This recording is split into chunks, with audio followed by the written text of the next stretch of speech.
Vamos a continuar con nuestra clase de clínica procesal mercantil. Hoy vamos a ver lo que son los medios preparatorios y las pruebas correspondientes a los juicios mercantiles, para después ya llegar a la recta final de nuestro cuatrimestre con los juicios ejecutivo mercantil y ordinarios. Pues bien, los medios preparatorios son aquellos procedimientos anteriores al juicio que tienden a proporcionar, quienes lo promueven, elementos de conciencia o de prueba que les permitirán promover un juicio mercantil posterior, ya sea ordinario o mercantil. Lo que se hace es preparar el terreno para poder elaborar o empezar a elaborar un escrito de una demanda. Ahorita lo vamos a estar viendo poco a poco. El artículo 1151 de nuestro Código de Comercio nos permite prepararse los juicios en los siguientes actos. El primero de ellos es pidiendo declaración bajo protesta de decir verdad, en que pretenda demandar de aquel contra quien se propone dirigir la demanda acerca de algún hecho relativo a su personalidad o a la calidad de su posesión o tenencia.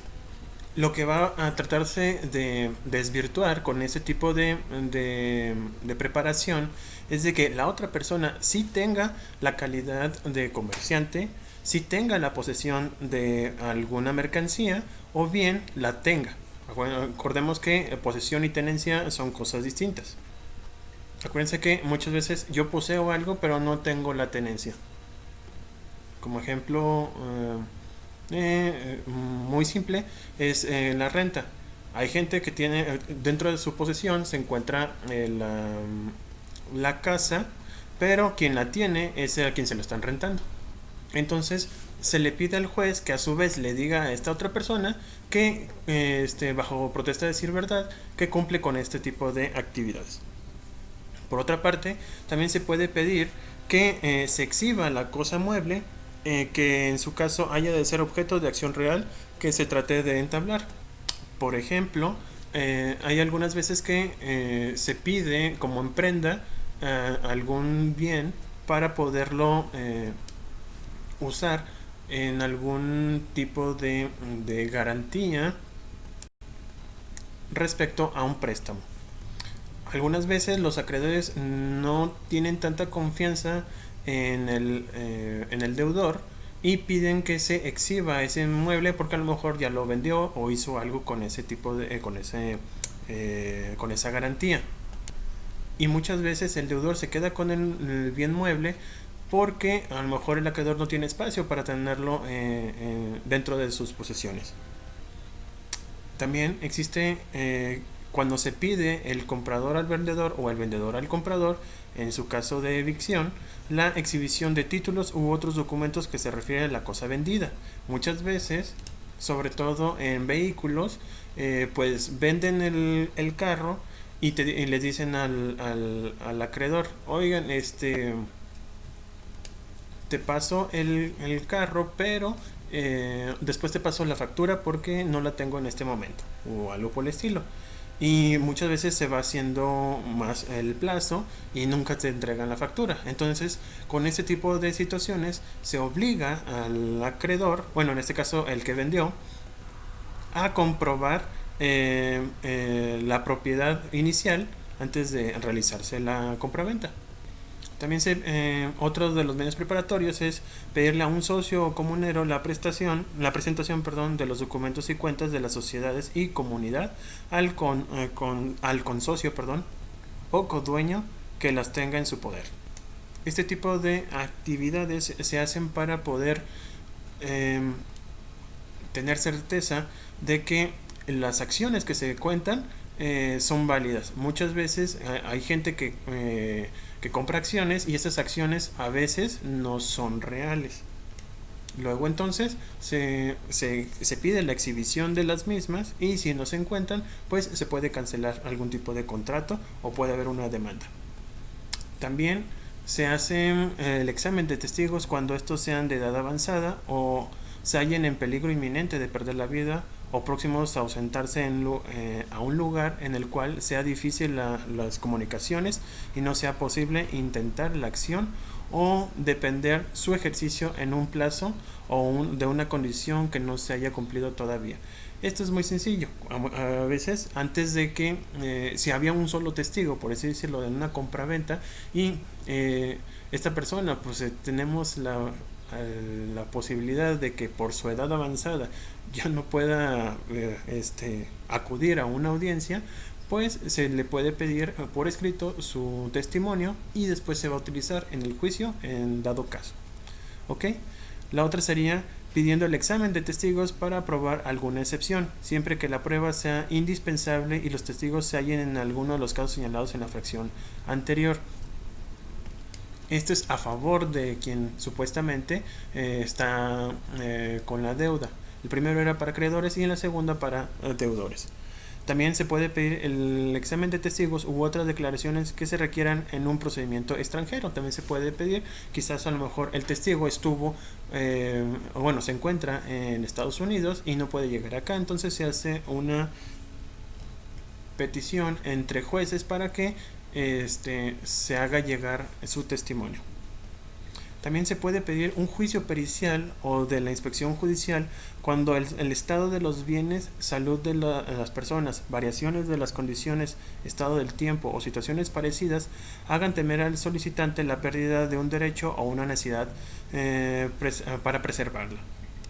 Aquí lo que se trata de hacer es de que la situación en que se encontraba originalmente la mercancía hayan sido testificadas por alguien que tenga fe o que sea experto en revisarlos. Por ejemplo, cuando son bienes perecederos, por ejemplo, duraznos o no sé, algún bien, una fruta que por el paso del tiempo se pueda echar a perder. Entonces lo que se va a pedir es de que vaya un inspector a revisar que se encuentren por ejemplo en el almacén y que estas frutas o este producto esté en buen estado o que sí exista, porque muchas veces a lo mejor les venden algo que se encuentra en un almacén y resulta ser de que no está no existe. O sea, nomás le venden lo que se encuentra ahí adentro. Entonces se pide la expedición judicial para determinar que sí existan.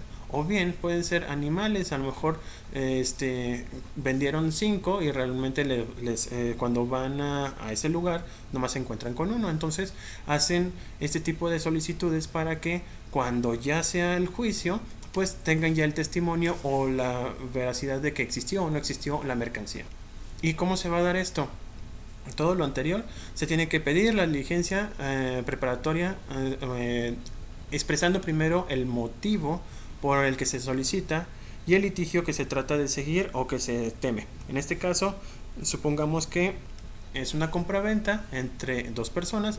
El escrito va a estar dirigido, valga la redundancia, a un juez señalando de que supongamos que sea de testigos.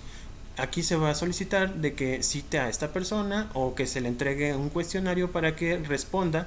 De lo contrario, esa persona, si no lo realiza en ese momento, se va a sustraer del país o se va a lo mejor, como ya hemos dicho, de que a lo mejor se tenga la posibilidad de que se pueda morir.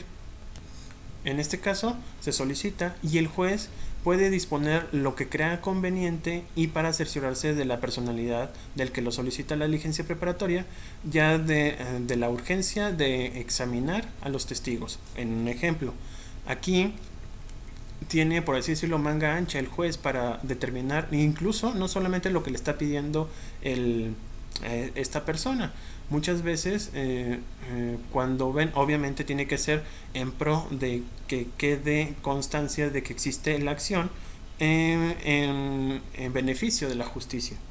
En este caso, incluso puede solicitar algún otro medio que no sea el que haya sido solicitado por parte del actor. Aquí también es muy importante, y va a ser pregunta de examen, dice: contra la resolución del juez que conceda la diligencia preparatoria no cabe recurso alguno. ¿Por qué? Si supuestamente la idea es de que se haga justicia, pues, y quien nada debe, nada teme, entonces cualquier cosa que realice el juez a favor, la otra persona no te puede decirte que no, porque supuestamente si se están haciendo las cosas correctamente, pues nada tiene que temer. Contrario a la resolución en donde se deniegue estas acciones, habrá el de apelación en ambos efectos, si fuera dictada por un juez de primera instancia, o el de revocación si fuera dictada por juez menor o de paz. Es decir, el primero sería aquí en Aguascalientes, en los juzgados de el Palacio de Justicia, y en los otros, como jueces menores, aquí en Aguascalientes serían a los jueces mixtos, los que se encuentran en Jesús María, en Pabellón, en Asientos, vamos, todos los que se encuentran afuera del estado. Para el caso no de testigos, de deudos, de deudores, perdón, se le pedirá al juzgado que cite al deudor para que confiese, para que haga la confesión judicial bajo protesta de decir verdad, el día y hora al efecto que se señale. Esto también es un medio preparatorio. Generalmente es como una especie de confesional. ¿Por qué? Y esto se hacía hace como 100 años. Recuerden que antes existía lo que era la palabra. Y si se iba ante un juez, lo que dijera ante el juez tenía que ser verdad.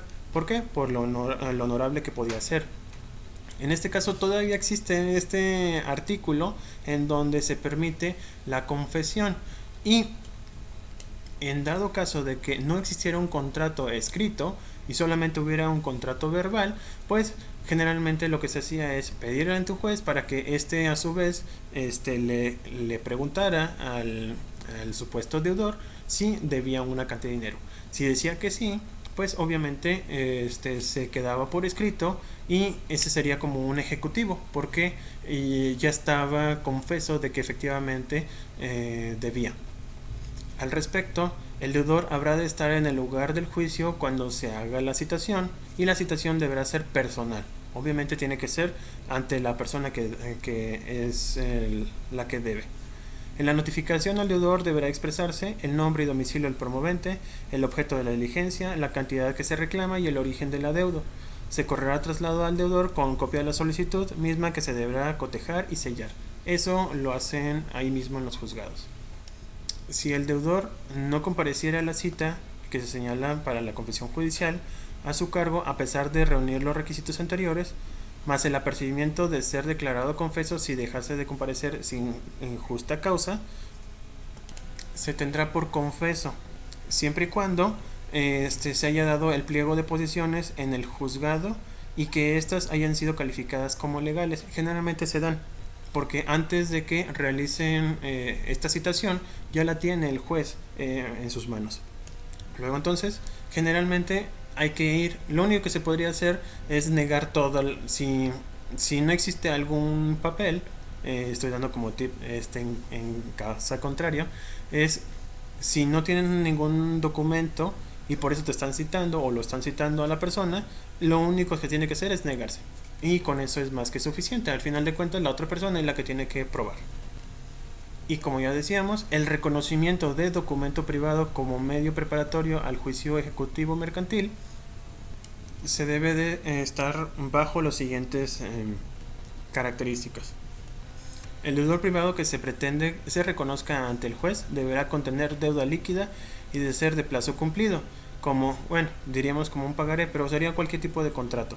Tienen que estar señalado cuánto es lo que se va a pagar o cuál es la deuda, 5,000, 10,000, 20,000 pesos.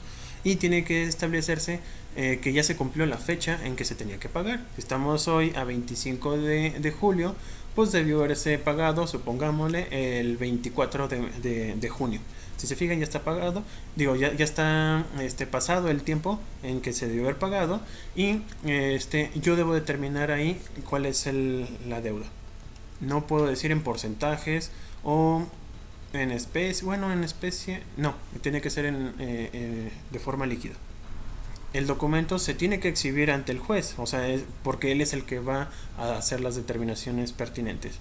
Se hará saber al juez el origen del adeudo. Generalmente se establece pues algún tipo de crédito personal o por X circunstancias, pero es muy sencillo presentarlo. Se le dirá al juez que ordene el reconocimiento de la firma, monto del adeudo y causa del mismo. El juez va a ordenar al actuario ejecutor que se apersone en el domicilio del deudor para que lo requiera que, bajo protesta de decir verdad, haga reconocimiento de su firma, así como del origen y monto del adeudo. Si ya lo están como viendo, esto es lo que se hace generalmente cuando hay un ejecutivo mercantil y es el reconocimiento, por ejemplo, de un pagaré o de cualquier título ejecutivo. En este caso, el actuario ejecutor en el mismo acto entregará la cédula de notificación en el que se transcribirá la orden del juez, así como también entregará copia simple y cotejada y sellada de la solicitud.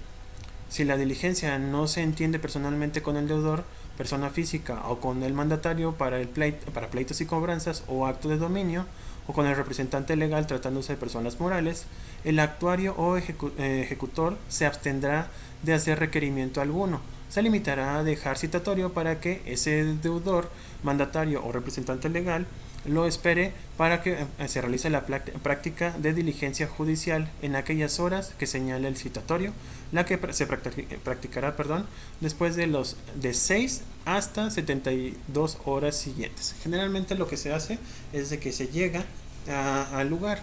Si no se encontrará la persona, se deja citatorio y en la vida real lo que se hace es se vamos a desayunar con el actuario. Muchas veces lo que se hace es se deja citatorio, incluso se lleva al actuario a realizar otras actividades y posteriormente se regresa. Se dejan 6 horas, o bien si está con el tiempo apretado el actuario, se deja para el día siguiente. Pero el chiste es de que se tiene que hacer entre las 6 horas y 72 horas siguientes a que se haya dejado el citatorio. El actuario ejecutor podrá trasladarse a otro domicilio en los que se pudiera encontrar al deudor y dejará constancia de estas circunstancias. Si después de realizada hasta un máximo de 5 búsquedas del deudor y no se ha localizado, se dará por concluido los medios preparatorios a juicios, devolviéndose al interesado los documentos exhibidos y dejando a salvo sus derechos para que haga valer en la vía y formas correspondientes. Cuando fuere localizado el deudor, su mandatario o representante se rehúsa a contestar si es o no la firma, se tendrán por reconocida y así lo declarará el juez. Aquí, ¿qué pasa? Y es muy importante que lo tengan en cuenta, que siempre hay que buscar, antes de presentar algún medio preparatorio, hay que verificar en dónde se encuentra el deudor. Porque si no lo localizan en 5 días, después se va a volver esto por ejemplo, un juicio ordinario. Sin embargo, si logran encontrar a esta persona y si no contesta que es o no su firma, con eso es más que suficiente para que lo reconozca el juez y automáticamente se empieza a elaborar el juicio ejecutivo mercantil. Otro punto muy importante: cuando se reconozca la firma, más no el origen o el monto del adeudo, el actuario o ejecutor lo prevendrá para que en el acto de la diligencia o dentro de los 5 días siguientes exhiba las pruebas documentales que acrediten su contestación. Muchas veces pasa de que tienen un contrato, pero ese contrato puede ser de que lo hayan sustituido por otro o por otro y así sucesivamente. Generalmente pasa en créditos bancarios. ¿Qué es lo que va a pasar? Van a pedir, por ejemplo, el original, y resulta de ser de que ya el original ya no funciona, sino es el más actual. Si así pasara y su cliente fuera el deudor, lo que tendría que hacer es exhibir el contrato original, si es que lo tuviera, y también el contrato actual, el que se debe de, por así decirlo, se debe de cobrar en el peor de los casos. ¿Qué es lo que va a pasar? El actor formulará su demanda en vía ejecutiva mercantil ante el mismo juez que conoció los medios preparatorios, acompañando la copia certificada como documento fundatorio de la acción, copia simple de la demanda y de la copia certificada y demás que se requieran para el traslado al demandado, y acumulará los expedientes. En su caso, se despacharán en auto de ejecución. Eso lo vamos a ver en el juicio ejecutivo mercantil. ¿Qué ventaja tiene el deudor? Ya sabe en lo que va a suceder y por lo tanto se va a poder defender.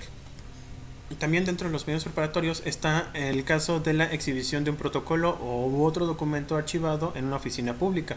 Puede ser de que existan algunos documentos que sean importantes para un juicio mercantil, pero que se encuentren en posesión en algún instituto público. El juez mandará que se practique por el actuario, el ejecutor o secretario, acompañado del peticionario.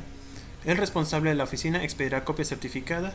Las originales nunca van a salir. Generalmente, la copia certificada se entiende que se tuvo a la vista el original, se tendrá que como duplicado oficial y por lo tanto valdrá exactamente lo mismo. Cambiando de tema, estaríamos hablando ahora de las tercerías. ¿Qué es una tercería? Se presenta cuando un sujeto inicialmente extraño al proceso, es decir, un tercero ajeno a las partes, se encuentra legitimado y tiene un interés propio para acudir a un juicio preexistente al declarar que posee un crédito que goza de preferencia o en su perjuicio deriva de tener que soportar el embargo sobre un bien que es de su propiedad. ¿Eso qué quiere decir? Que hay algunas personas que sin deberla ni temerla se está teniendo una afectación en su esfera jurídica, ya sea de algún bien o de alguna preferencia, algún crédito. Y por eso está clasificado así. Hay tercerías de dominio y de preferencia. Respecto a las de dominio, tradicionalmente se ha concedido a las tercerías excluyentes de dominio como una acción a través de la cual una persona denominada tercero opositor se incorpora a una ejecución pendiente en un juicio tramitado entre otros sujetos para oponerse a ella antes de la venta, argumentando la propiedad del bien afectado con la pretensión de que se declare la ilegitimidad del embargo. ¿Qué es lo que pasa? Muchas veces en un ejecutivo mercantil, supongamos en un taller mecánico, resulta de ser de que el embargo se llevan con todo y algunos autos que se encontraban ahí para reparación.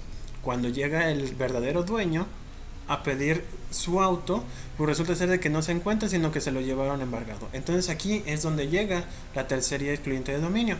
Va ante el juez o ante el juzgado que lleva ese caso, le dice prácticamente: oye juez, cuando hicieron este embargo, fíjense que se llevaron un auto que no era del deudor, sino era mío. Aquí está, con esto compruebo la propiedad de este auto y por favor no lo vayan a embargar. Prácticamente eso es lo que significa tercería excluyente de dominio. Que no se vayan a vender o que se excluya de su propiedad alguna mercancía o algún objeto, un bien inmueble o mueble que no sea del deudor. Respecto a las tercerías excluyentes de preferencia, el objeto de esta tercería es determinar cuál crédito tiene mejor derecho de pagarse primero.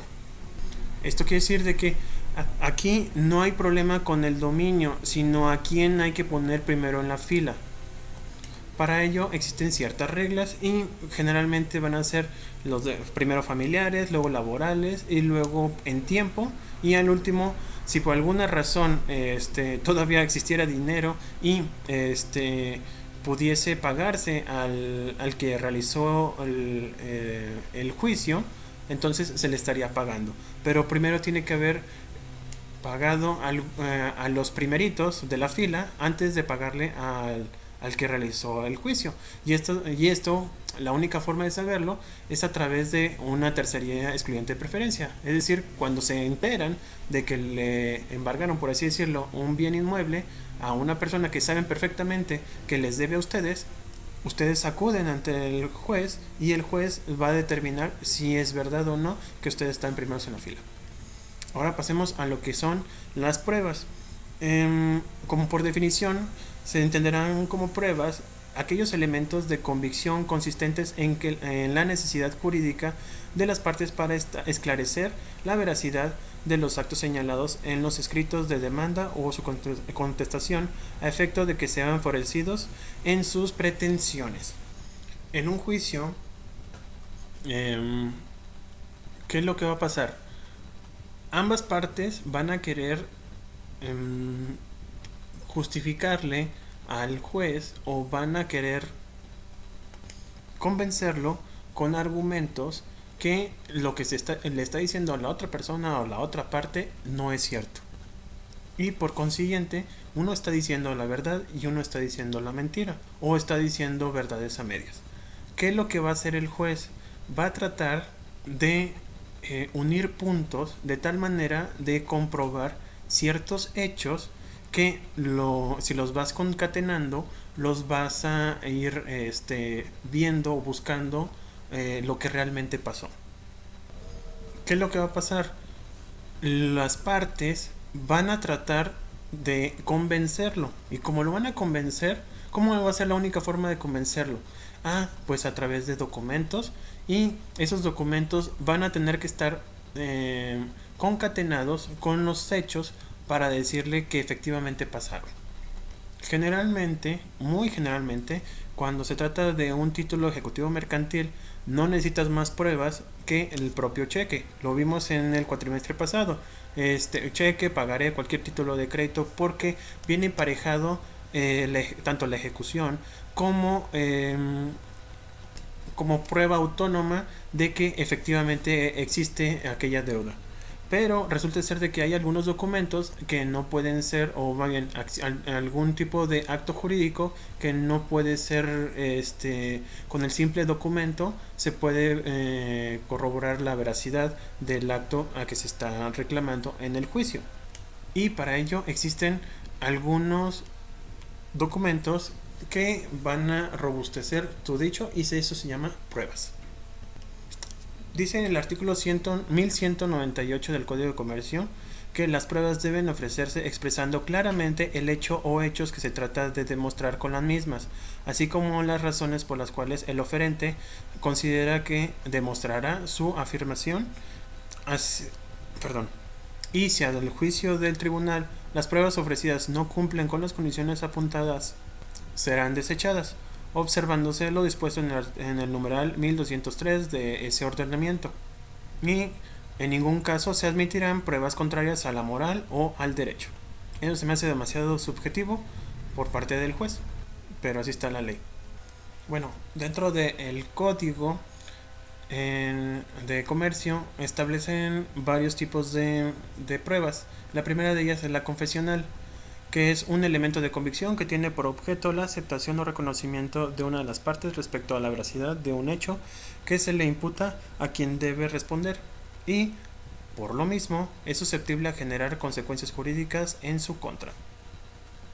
En este caso, el deudor va a aceptar que efectivamente tiene una deuda con la persona, y para ello se va a realizar a través de van a absolver posiciones, y esto es la citación o confesar hechos propios en un juicio, y se concretiza mediante una serie de preguntas previas que el juez guarda en secreto y que se les hace a una audiencia a la que se es citado. En este caso, el absolvente debe ser conocedor de todos los hechos controvertidos. Tienen que ser posiciones precisas y no insidiosas. Está prohibido la asistencia del abogado, porque supuestamente tiene que salir de mutuo propio, y por ello las otras características. Es decir, pues si no conoce los hechos y como quiera dice que sí, pues hay como que algo que no cuadra, ¿verdad? Aquí lo importante también es de que el juez es el que va a revisar esas preguntas y puede tachar algunas como ya sea imprecisas o insidiosas. Otras pruebas que vamos a encontrar es en la inspección judicial. Consiste en el examen directo por el juez de la cosa mueble o inmueble sobre la que recae para formar convicción sobre el estado o situación en que se realiza. Lo que les decía en los almacenes, el juez puede ir a verificar que efectivamente existe la mercancía o que no existe la mercancía, o bien si ésta se encuentra en este caso, el juez va a percibir con sus 5 sentidos y logrará tener sus conclusiones respecto a la situación. Lo importante de este tipo de pruebas es la empatía que puedes llegar a darle al juez para tu beneficio. Otra de las pruebas es la prueba pericial. Se exhiben cuando se requieren conocimientos especiales de ciencias, artes, técnicas y oficios o industria, perdón, de qué se trate. No es en lo relativo a conocimientos generales que la ley presupone como necesarios en los jueces. Acuérdense que el juez es perito en derecho, pero no sabe de todo. Va a tener que tener ciertos elementos que necesita de la ayuda de alguien que es específicamente bueno en algún tipo de técnica o de ciencia. Generalmente pasa en aquellos títulos de crédito en donde se presume una firma falsa. Ahí es muy sencillo, se presentan los peritos y el perito va a determinar si es o no la firma de la persona. Otra de las pruebas se encuentra en la prueba testimonial, correspondiente a las partes que deben de presentar a sus testigos, para cuyo efecto se entregarán las cédulas de notificación. ¿Qué es lo que va a pasar? El juez va a citar a estas personas y una vez en la audiencia se van a hacer preguntas formuladas de manera verbal y directas por las partes teniendo relación directa con los puntos controvertidos. Tienen que ser firmes y que no varíen el objetivo por el cual se encuentran ahí estos testigos. Generalmente se pregunta si conoce a las partes, si hubo una relación previa, es decir, si hubo un contrato, un convenio anterior, y si en particular se realizó ese contrato entre esas partes. Y ya las circunstancias son las que van a hacer caer al juez de que si es verdad lo que está diciendo o no es verdad lo que está diciendo. Asimismo, las preguntas deben ser claras y precisas, procurando que una sola no se comprendan más de un hecho. El juez vigilará que se cumplan estas condiciones, de lo contrario negará la formulación de las preguntas. También se hará constar la protesta y se describirán nombre, estado civil, domicilio y ocupación. Y por último, dentro de las pruebas está la clásica y no menos famosa, la documental. Es toda cosa que sea producto de un acto humano perceptible con los sentidos de la vista y del tacto, que sirven de prueba histórica, indirecta y representativa de un hecho cualquiera. Puede ser declarativo o representativo, cuando contengan una declaración de quien lo crea u otorga o simplemente lo suscribe, como en el caso de los escritos públicos o privados, pero deben ser solamente representativos, no declarativos, cuando no contengan ninguna declaración, como ocurre en los planos, cuadros o fotografías. De ahí que el documento no es siempre un escrito. Imaginemos que haya una compraventa de un bien inmueble y resulta de ser de que les dijeron que que era un terreno de 116 metros cuadrados, por así decirlo, y cuando presentan los planos resulta de ser de que no son 116, son 90 metros cuadrados. Bueno, ahí en este caso es una prueba valiosa para determinar que como se estructuró desde un principio un buen inmueble no corresponde al que se vendió.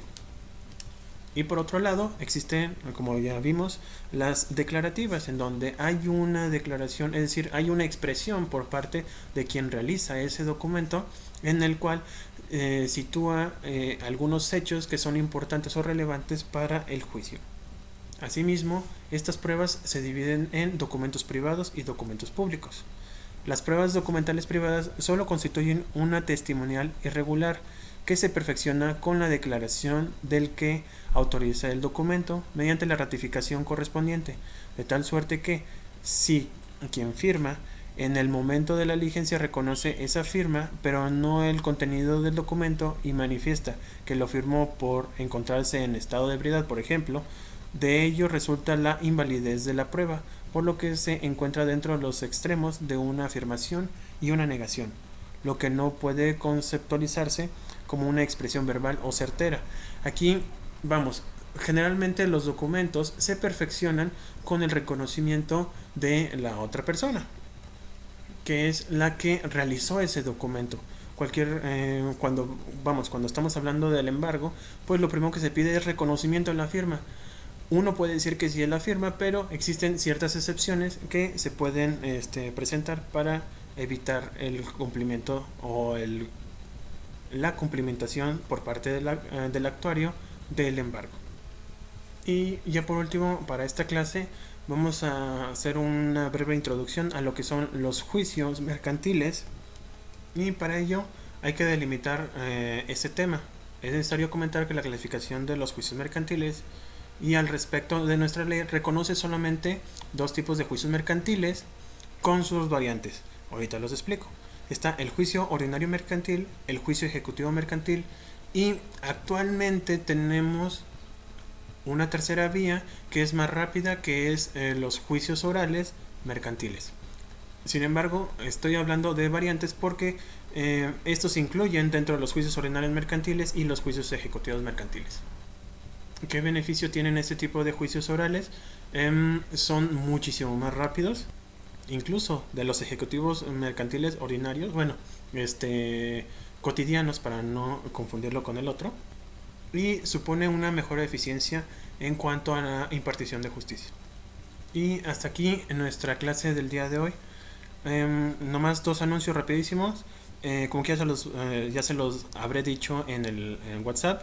El reporte va a corresponder a qué es una constitución de Ferdinand Lassalle o Lasalle. Algunos varían en cuanto al apellido, el cual ya se encuentra subido en la plataforma. Hay que leerlo, es muy sencillo, son 30 páginas, muy digerible la lectura, y explica mucho algo tan importante para nosotros que es la Constitución. Estamos hablando a mediados del siglo XIX cuando hace esta conferencia Ferdinand, y explica muy claramente qué pasaría si no existieran las constituciones, cuál es la forma en que nos estaríamos rigiendo, y es muy sencillo. Espero que les guste. Y les soy sincero, este fue uno de los libros por los cuales a mí me gustó tomar mi maestría en Derecho Constitucional. Gracias a este libro pude decidirme por cuál iba a ser mi maestría. Y ya para terminar, el reporte se tiene que entregar el día del examen. ¿Ok? Bueno, sería todo por este sábado. Muchísimas gracias por su atención.